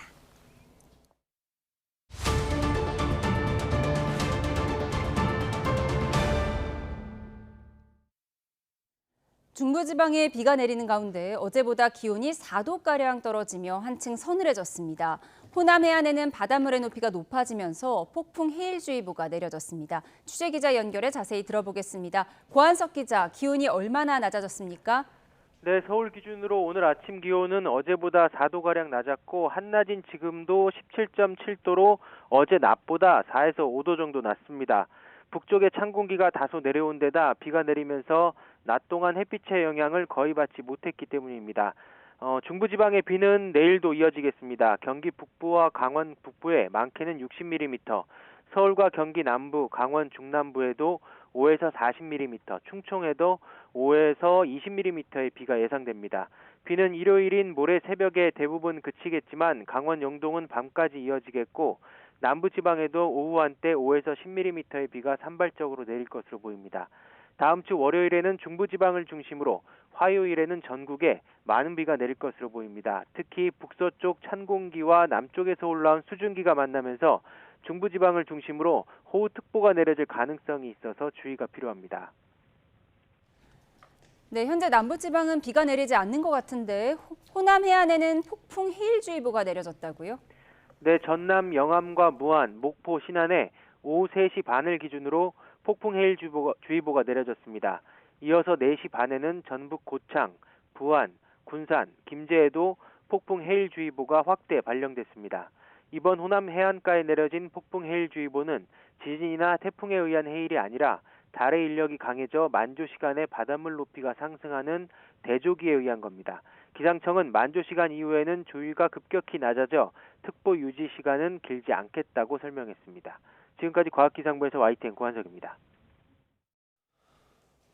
해마다 대형 산불이 되풀이되는 동해안 지역은 지형적인 특성 탓에 산불에 특히 취약합니다. 이를 막기 위한 연구로 인공강우 실험이 이루어지고 있는데요. 많은 비는 아니지만 습도를 높여서 불씨를 사전에 차단한다는 게 핵심입니다. 김민경 기자입니다. 비행기 날개 끝에 달린 장치에서 불꽃이 터지며 구름 속으로 빗방울의 씨앗이 뿌려집니다. 구름 속의 수증기가 씨앗에부터 커지고 무거워지면 빗방울이 돼 떨어지는 겁니다. 인공강우 실험은 1963년에 시작돼 다양한 기상재해 대응을 목적으로 추진됐지만 현재는 산불 예방에 집중적으로 쓰이고 있습니다. 아직 인공강우 기술로 많은 비를 만들긴 어렵지만 습도를 높여 불씨가 번지는 걸 막는 게 핵심입니다. 매년 산불 피해가 반복되는 동해안은 늦겨울과 봄철, 양간지풍의 영향으로 작은 불씨라도 순식간에 대형 산불로 번지기 때문입니다. 지난해 기상청이 동해안에서 진행한 인공강우 항공실험은 모두 111회. 늘어난 강수량도 2023년 4.5mm에서 최대 8.5mm까지 2배가량 늘었습니다. 지난해 강원도 11개 지역에 산림 건조도 모니터링 체계를 구축해 항공실험을 실행한 결과 산림 연료 습도는 약 20% 증가했고 평균 28시간 동안 안전등급이 유지되는 등 실제 산불 예방 효과를 확인했습니다. 올해도 100에서 120회 실험을 목표로 하고 있으며 지난달 말까지 41차례 이뤄졌습니다. 당초 한 대뿐이던 기상관측 항공기는 지난달 한 대가 추가되며 2대로 늘었고 이달 하순 3번째 항공기도 투입될 예정입니다. 기상청은 2029년까지 영동 지역에서 실험을 이어가며 효과가 입증되면 산불 대응에 도입할 방침입니다. 인공강우 실험이 연구 단계를 넘어 실질적인 산불 예방책으로 역할이 커질 수 있을지 시선이 쏠립니다. YTN 김민경입니다. 네, 우리 시간으로 오늘 오후 올해 노벨 평화상 수상자가 발표됩니다. 그동안 노골적으로 노벨상을 받고 싶다고 욕심을 드러냈던 트럼프 대통령의 수상 가능성 과연 현실이 될 수 있을까요? 신우 기자가 보도합니다. 트럼프 미국 대통령이 얼굴만큼 큰 금메달을 걸고 만세를 부릅니다. 네타냐후 이스라엘 총리가 웃으며 노벨 평화상을 걸어주는 합성 사진을 이스라엘 총리실이 SNS에 올렸습니다. 노벨 평화상 수상자 발표가 임박하자 백악관도 트럼프를 평화 대통령으로 소개하며 분위기를 띄웠습니다. 트럼프 대통령은 기회 있을 때마다 노벨상 욕심을 감추지 않았습니다. If you stop Russia and Ukraine, sir, you should be able to get the Nobel. I said I stopped 7 wars. 평화상 발표를 앞두고 가자 전쟁 휴전 합의가 이루어지면서 외신들도 트럼프의 수상 여부를 주목하고 있습니다. 그렇지만 수상자는 휴전 합의 전인 지난 6일 이미 결정됐다는 게 노벨위원회 설명입니다. 프리드네스 위원장은 현지 매체 인터뷰에서 중동 평화협상 문제는 내년 수상자 선정 때 고려될 거라고도 언급했습니다. As you approach the summer, the list would normally be boiled down to a relatively a small number of names. Over the summer, a decision is taken and we start the work of preparing for the announcement. 이스라엘과 캄보디아 등 6, 7개국 정부가 트럼프를 평화상 후보로 추천한 것도 1월 31일 후보 마감 이후라 올해의 후보 338명에 포함됐는지도 확실치 않습니다.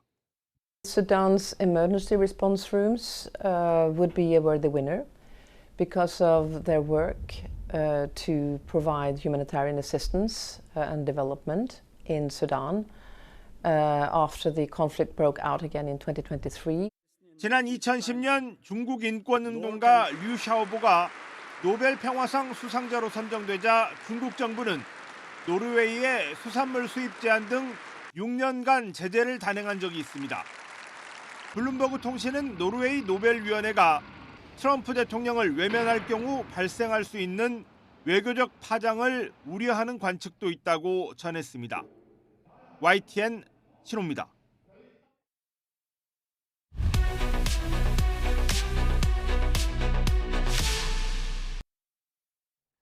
북한이 노동당 창건 80주년을 맞아 전야제를 연 데 이어 오늘 밤 평양에서 대규모 열병식을 열 것으로 보입니다.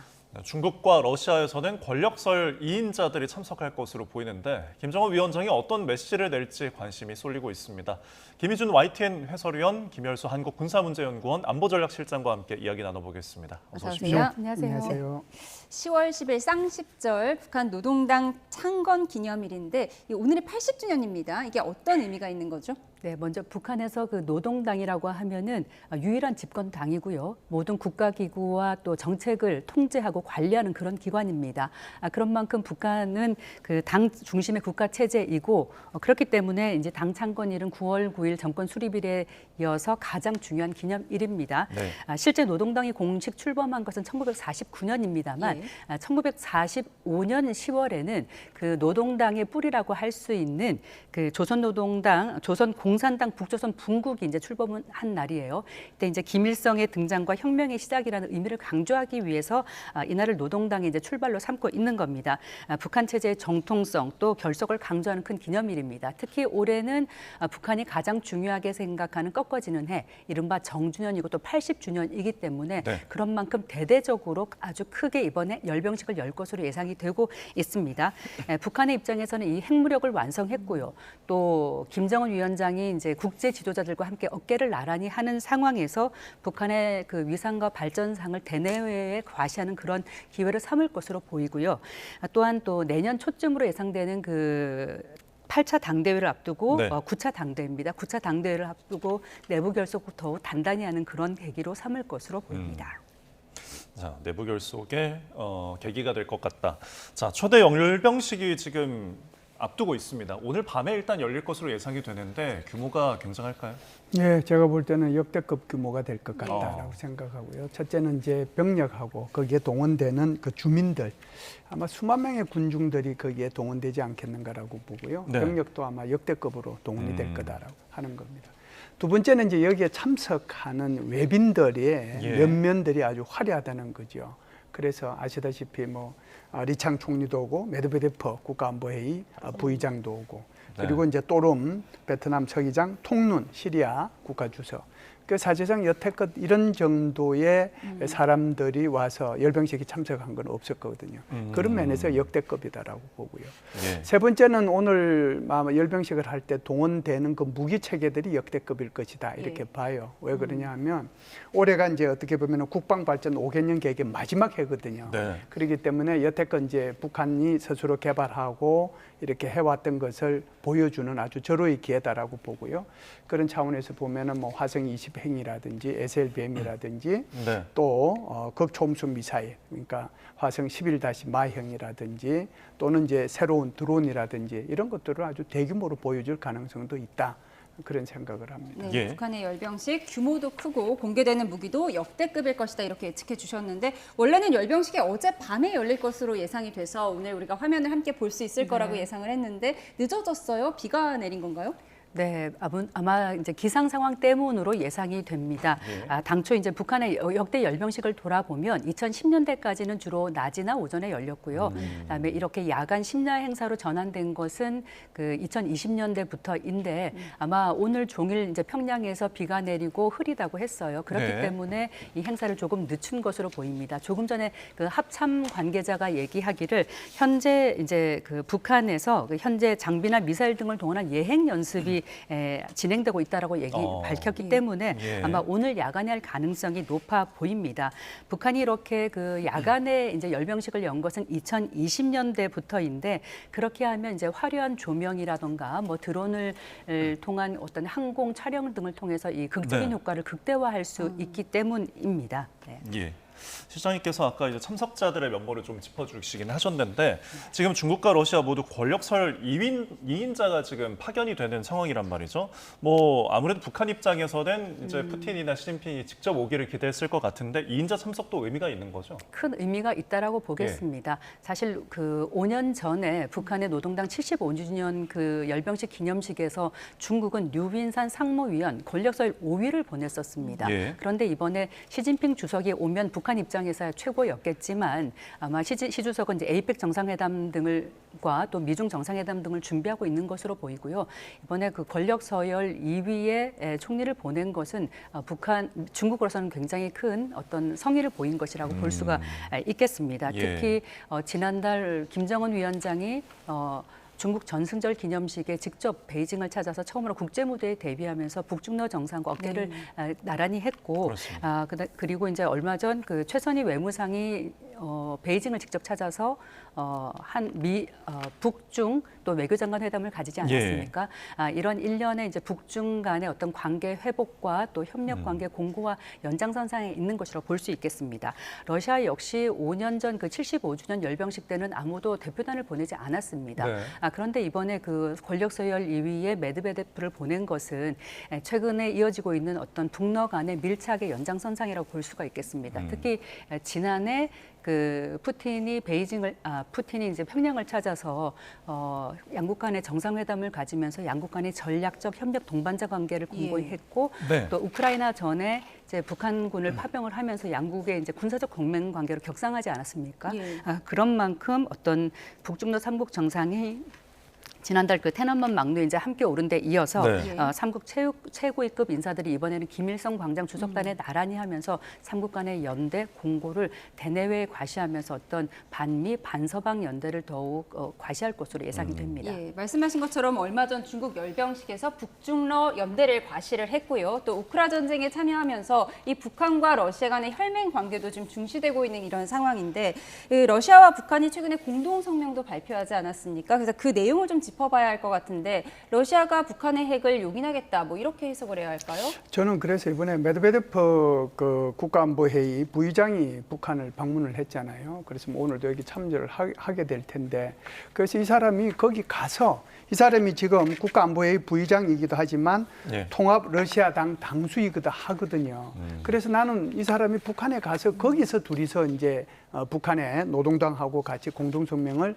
발표한 줄 알았더니 그게 아니고 이 사람의 거기 도착과 전혀 무관하게 그냥 이게 공동성명이 발표가 됐더라고요. 네. 그래서 공동성명 내용을 보니까 무슨 뭐 우크라이나 파병에 대해서 감사한다는 그런 내용도 있고 방서방 연대를 강화해 나가자는 그런 내용도 있는데 지금 앵커님께서 질문하신 것처럼 가장 이제 중요한 것이 이게 뭐 북한의 핵무기를 용인한 거 아닌가 그런 내용이 들어있다는 건데 그 내용이 보니까 이게 통합 러시아당은 조선민주주의인민공화국 지도부가 국방력 강화를 위해 취하는 조치들에 대해서 확고한 지지를 표한다 이런 얘기거든요. 예. 그러면은 국방력 강화를 위한 취하는 조치 이 속에는 북한의 핵무기 개발과 관련된 것도 포함되는 거다 이렇게 볼 수가 있죠. 그래서 이것을 이제 우리가 어떻게 보면은 직접적인 표현은 아니잖아요. 핵무기를 용인한다는 그런 어떤 그렇죠. 직접적인 표현이 아니고 아주 두리뭉실하게 표현을 했다는 것을 우리가 유념할 필요가 있고요. 네. 두 번째는 이런 생각이 들어요. 이게 이제 당 차원이지, 당과 당의 차원이지, 러시아의 정부 차원에서 이렇게 표현한 건 아니거든요. 그래서 이 두 가지를 같이 유념하면서 이번에 발표된 내용을 볼 필요는 있겠다 이렇게 봅니다. 예, 저희가 북중러에 대한 연대를 이야기는 하지만 뭐 생각이 또 다 같지 않을 수도 있지 그렇죠. 않겠습니까? 중국에서는 좀 이런 부분에 대해서 어떻게 바라볼까요? 중국에 대한 한반도 정책은 딱 세 가지로 딱 정해져 있죠. 하나는 한반도 비핵화, 두 번째는 한반도의 평화와 안정, 세 번째는 모든 분쟁은 뭐 이렇게 대화로서 해결한다. 이 딱 세 가지가 정해져 있거든요. 사실은 지난번에 김정은이가 이 중국에 가서 천안문 막루에 서고 그리고 난 뒤에 이제 북한과 중국과의 정상회담 하지 않았습니까? 예. 그 정상회담 할 때 이게 한반도 비핵화라는 표현이 빠져 있었어요. 그래서 이 문제 가지고 여러 가지 해석들이 많았는데 예. 제가 볼 때는 그 뒤에도 이제 우리가 여러 가지 외교적 루트를 통해서 확인도 했고 이번에 이제 조인 외교부 장관이 다시 이제 중국에 대해서 북한의 비핵화에 대해서 관심을 가져주고 건설적인 역할을 해달라고 얘기도 했고 그렇기 예. 때문에 이것은 변하지 않을 거라고 생각합니다. 그래서 중국의 대한반도 정책의 핵심적인 내용 네. 바로 한반도 비핵화에는 바로 북한의 비핵화를 의미하기 때문에 그 정책은 변하지 않을 것이다. 저는 그렇게 봅니다. 알겠습니다. 예, 북중러 연대 관계에 대해서 살펴봤는데 중국과 러시아 외에도 이번에 베트남 권력 서열 1일 라오스 주석도 방북을 했습니다. 이건 어떤 의미로 봐야 할까요? 네, 김정은 위원장 공식 집권한 것이 2012년이니까 올해가 집권 14년 차가 되는 해입니다. 예. 김정은 위원장 지난달 중국을 찾아서 처음으로 다자 외교 무대에 데뷔한 데 상당히 외교적 자신감을 얻은 것으로 보입니다. 이를 바탕으로 해서 광폭 외교 행보를 이어간다 이렇게 설명을 드리겠습니다. 이번 행사 축하 사절단으로 중국과 러시아의 그 권력서열 2위뿐만 아니라 말씀하신 대로 또롬 공산당 서기장 그리고 시슬리 라오스 국가주석까지 이제 평양을 방문했습니다. 김 위원장 이들과 앞서 정상회담을 가지면서 양국 간의 어떤 친선 협력 관계를 더욱 공고히 하자고 이렇게 약속을 했는데 이는 그 중국과 러시아, 베트남, 라오스 외에도 또 브라질, 니카라과 같은 그런 뭐 반서방 또는 그 비동맹 국가 대표단도 속속 참여를 하고 있거든요. 네. 이것은 북한이 중국과 러시아를 뒷배 삼아서 또 사회주의 동맹을 확대함으로써 어떤 북한의 외교적 지평을 넓히려는 그런 포석으로 분석이 됩니다. 네. 이를 통해서 미국을 비롯한 그 서방의 북한 비핵화 추구 목표 그리고 대북 제재 노선에 대응하는 한편 다자 외교 무대에서도 북한의 위상을 좀 높이겠다 그런 전략으로 보입니다. 예. 자, 이렇게 각국의 이른바 권력자들이 참석을 하니까 자리 배치가 어떨 것인가라는 조금 관심도 생기는 것 같은데요. 김정은 국무위원장이 이제 왼편과 오른편에 좀 러시아와 중국 어떻게 자리 배치 예상하십니까? 저도 사실상 그것 때문에 굉장히 관심을 많이 갖고 있었거든요. 예. 그리고 이제 북한 스스로도 굉장히 여기 골머리를 앓았을 겁니다. 지금 우리 말씀하신 것처럼 사실상 또름은 저기 베트남의 서기장이잖아요. 예. 그리고 이제 통눈 같은 경우에는 라오스의 국가 주석이거든요. 예. 그럼 이 사람들이 그 리창 총리는 중국의 2인자고 예. 또 메드베데프는 러시아의 2인자잖아요. 그런데 이런 사람보다 더 높은 직위를 갖고 있는 건 맞거든요.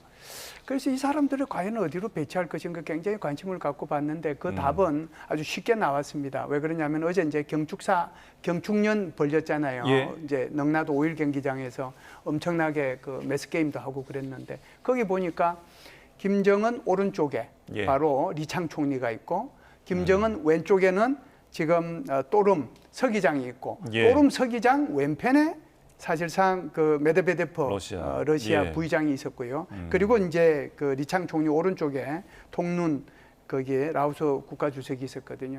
그래서 어제 있었던 그 자석이 예. 그대로 오늘 만일 열병식을 하면 그대로 배치되지 않겠는가 이런 생각을 해요.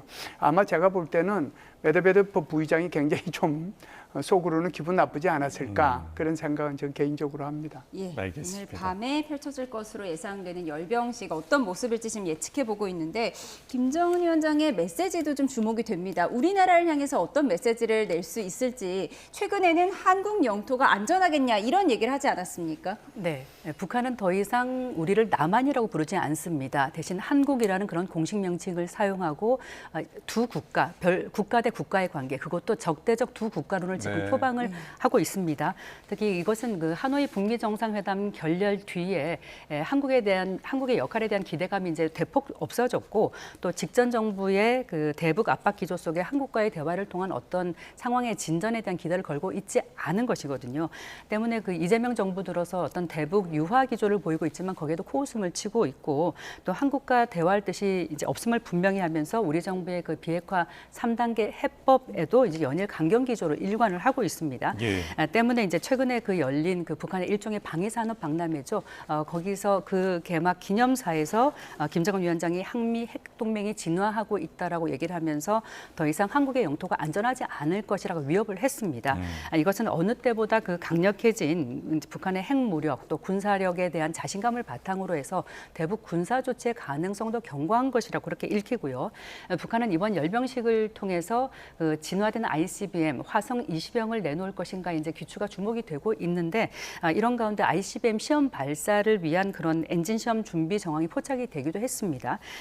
이제 김정은 위원장이 이 같은 언급은 한국의 에이펙이라는 그 국제적 행사를 앞둔 상황에서 어떤 그 위협을 강화하면서 자국의 주목도를 높이는 한편 도발의 명분을 쌓고 향후 있을 수 있는 그런 협상의 지렛대로 삼으려는 그런 포석이라고 해석이 됩니다. 알겠습니다.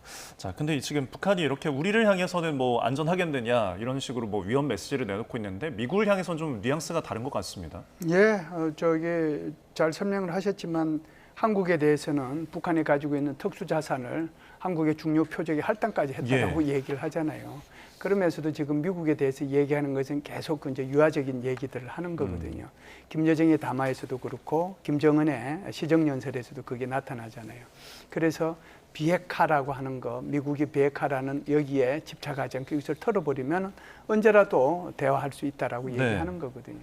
그 얘기가 바로 트럼프 대통령하고 만나고 싶다라고 하는 것을 간접적으로 얘기를 하는데 단 조건은 북한의 비핵화를 요구하지 말아라고 하는 거거든요.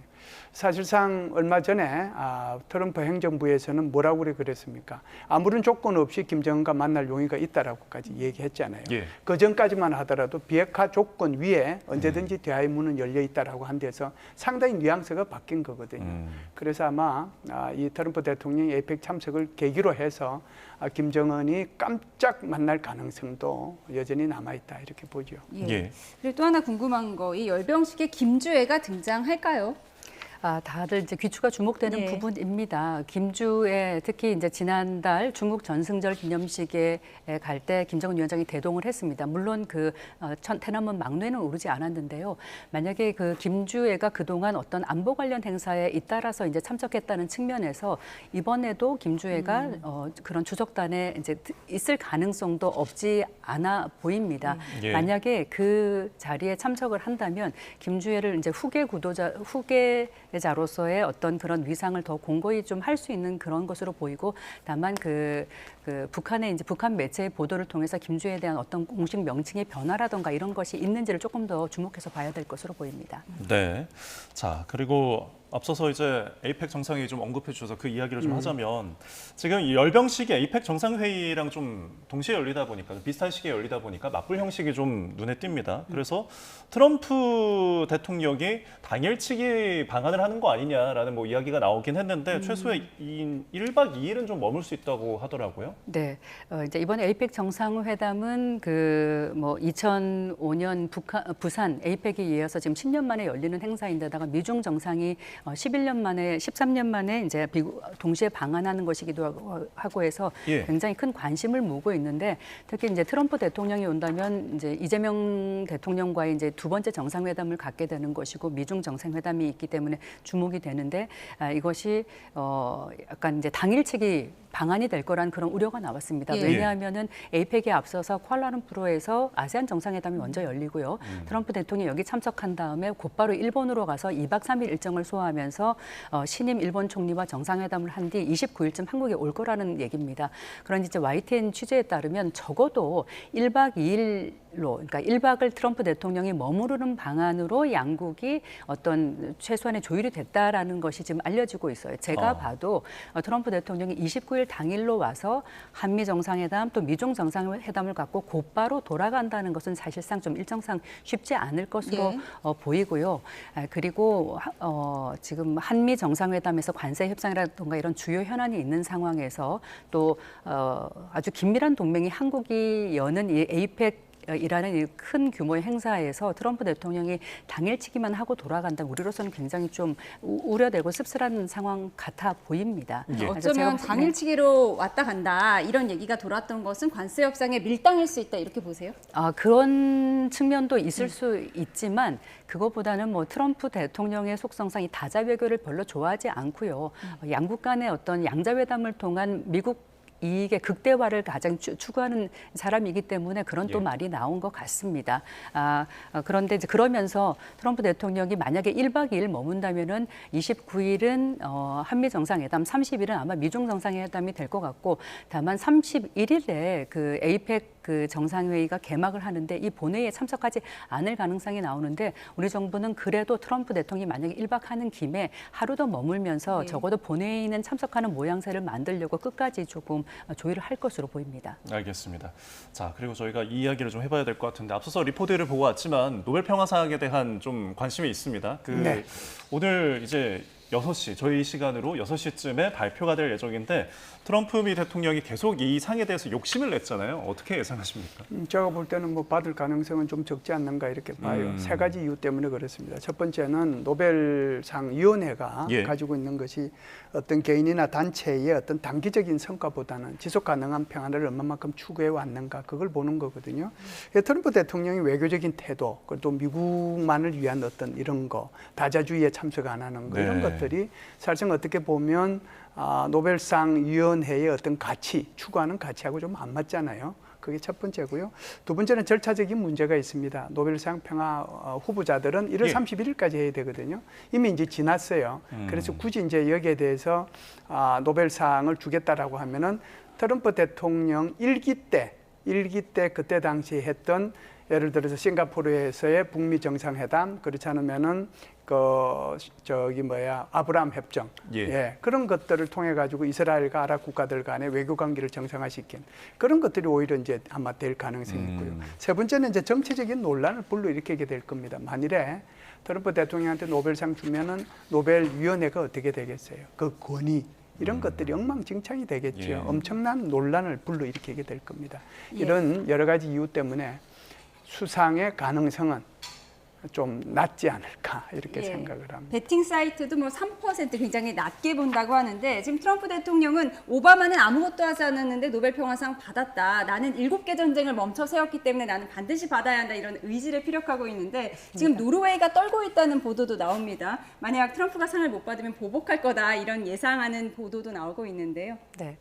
사실 이제 트럼프 대통령이 이제 노벨상을 주지 않으면 엄청난 관세를 매길 거다 뭐 이런 우려가 나오고 있는데 사실 그렇게 보복하면 정말 국제적인 지도자라고 보기는 어려울 것 같고요. 예. 트럼프 대통령이 이렇게 노벨상을 집착하는 건 워낙 자신에 대한 자기애가 강한 정상이기도 하지만 정말 그 오바마 대통령과의 견제 이거 너무 그런 게 가장 큰 이유기도 합니다. 트럼프 1기 정권 출범 때부터 nothing but 오바마라고 해서 오바마 전 대통령 지우기에 몰입을 했었고 본인은 정말 그 7개 전쟁을 해결한 데 이어서 이번에는 가자지구 하부이안까지 나오면서 8개 전쟁을 해결했다는 그런 점을 내세우고 네. 있는데요. 아까 김 실장님 말씀하신 대로 이미 노벨위원회는 가자 전쟁 그 휴전안이 나오기 전에 이틀 전에 이 수상자를 이미 정했다라고 이미 발표했기 때문에 이번에는 수상 가능성이 그렇게 높지 않은 것으로 예상이 됩니다. 예, 일단은 베네수엘라 야권 지도자가 확률은 가장 높은 것으로 사이트에서 나오고 있습니다. 자, 지금까지 김희준 YTN 해설위원, 김열수 한국군사문제연구원 안보실장과 함께했습니다. 고맙습니다. 고맙습니다.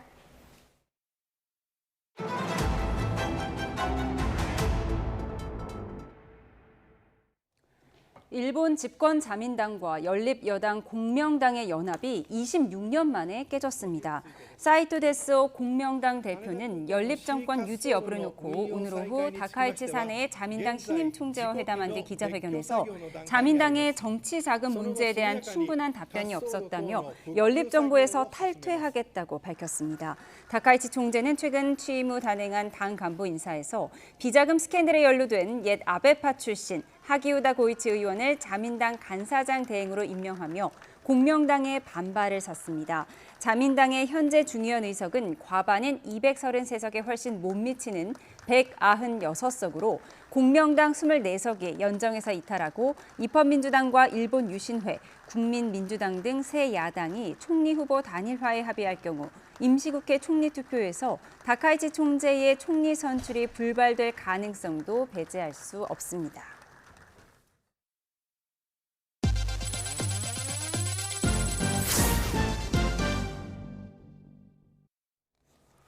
현대차가 자율주행을 탑재한 엑시언트 수소전기 트럭이 미국 시사주간지 타임의 2025 최고의 발명품으로 선정됐다고 밝혔습니다.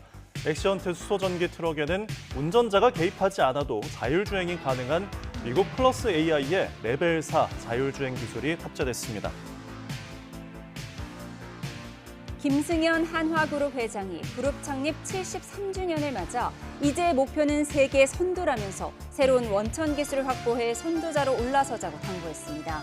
김 회장은 73년 전 사업 보국의 신념으로 창립된 한화그룹이 이제는 시가총액 100조 원 기업으로 우뚝 섰다고 밝히고 임직원들의 노고를 격려했습니다.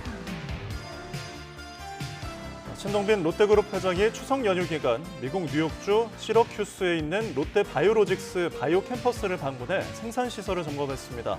신 회장의 미국 생산시설 방문은 가동 이후 처음으로 아들 신유열 롯데 바이오로직스 글로벌 전략실장이 동행했습니다.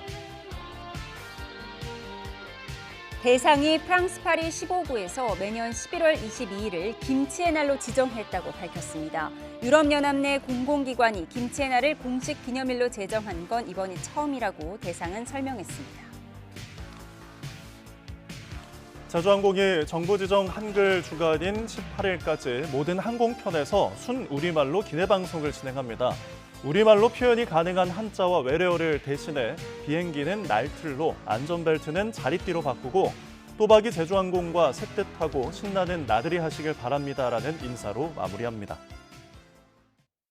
오늘 중북부를 중심으로 종일 가을비가 내렸습니다. 비가 내리면서 서늘함이 감돌았는데요. 내일도 중북부 지역은 오락가락 비가 이어지겠습니다.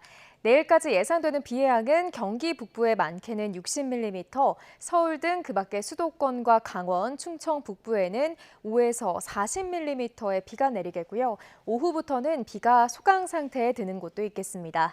또 동해안과 제주 해안에서는 너울성 파도가 높게 일겠습니다. 해안가 안전 사고에 유의하시기 바랍니다. 내일 아침 기온 살펴보겠습니다. 서울 아침 기온 18도, 청주 19도, 창원도 18도로 출발하겠고요. 내일 비가 내리지 않는 남부지방에서는 여름 수준의 늦더위가 나타나겠습니다. 서울 한낮 기온 23도, 광주 29도, 대구는 28도까지 오르겠습니다. 휴일인 모레는 동쪽 지방을 중심으로 비가 오겠고요. 다음 주 초반에는 전국 대부분 지역에 가을비가 내릴 전망입니다. 날씨였습니다. 금요일 뉴스는 마치겠습니다. 함께해 주신 여러분 고맙습니다.